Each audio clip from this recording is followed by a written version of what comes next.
வணக்கங்க. நம்ம இப்போ என்ன பார்க்க போகிறோம்னா, வட்டத்துக்குள்ள மறைந்திருக்கும் வாக்கியமா. இந்த கொஸ்டினை சால்வ் பண்ணி இந்த கிடைக்கக்கூடிய ஆன்சரில் இந்த வட்டத்துக்குள்ளே வரக்கூடிய வேர்டை மட்டும் கண்டுபிடிச்சி அதை வச்சு ஒரு வேர்டு கிடைக்குமா. அந்த வேர்டை கண்டுபிடிச்சி எழுதுறவங்களுக்கு 5000 ரூபாய் பரிசு சொல்லியிருக்காங்க. இதுதான் அனுப்ப வேண்டிய அட்ரஸ்ஸு, டீட்டெயில்ஸு. ஓகேங்களா. இது என்ன புக்கு அப்படின்னு பார்த்தீங்கன்னா, இன்னைய தேவதை புக்கு, தினத்தந்தை தேவதை புக்கு 26/4/2026ங்க. 26/4/2026. பதிலை சால்வ் பண்ண பார்க்கலாம். பாதுகாப்பு இல்லையில் முடிச்சுக்காங்கங்க. காவல்னு எழுதலாம். காவல்னால் பாதுகாப்பு. இந்த வட்டத்துக்குலாம் நம்மளுக்கு கிடைச்ச பதில் என்னென்னா இந்த காவை மட்டும் தனியாக எடுத்து எழுதுவாங்க. சரிங்களா.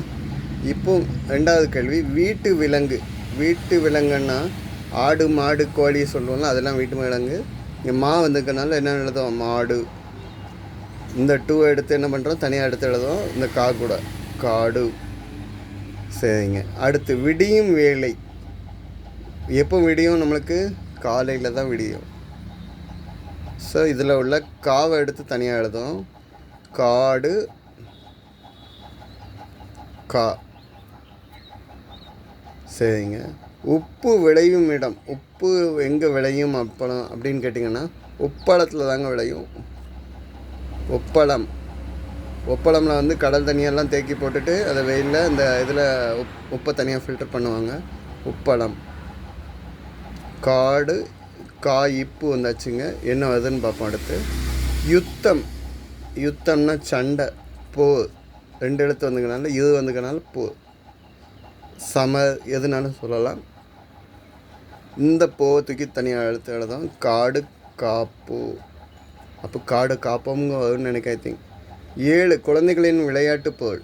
குழந்தைகளோட விளையாட்டு பொருள் என்ன? 3 எழுத்து. மைனு வந்துக்கு. பொம்மைன்னு எழுதுனா இம்மு வருதுங்க. காடு காப்போம். காடுகளை அழிக்காமல் காக்கிறது தான் இந்த பதில். இந்த இதோட ஹிண்ட்டு. காடுகளை என்றைக்கும் அழிக்காமல் காடை காப்பாற்றுங்க. உங்கள் ஃப்யூச்சருக்கு நல்லாயிருக்கும். Live with nature, save our nature. இதுதான் இன்னைய பதில். இந்த பதிலை எழுதி நீங்கள் அனுப்ப வேண்டிய அட்ரஸ் இது தான். நான் உங்களுக்கு ஆன்சர் ஸ்க்ரீன் 1 நிமிஷம் ஹோல்டிங் பண்ணுறேன். இன்னொரு தடவை ஆன்சர்ஸ் செக் பண்ணி பார்த்துக்கோங்க. மேலே உள்ள ரூல்ஸையும் செக் பண்ணி பார்த்துக்கோங்க. தப்பாக மென்ஷன் பண்ணியிருந்தால் இல்லை கமெண்ட்டில் கொடுங்க. நன்றிங்க.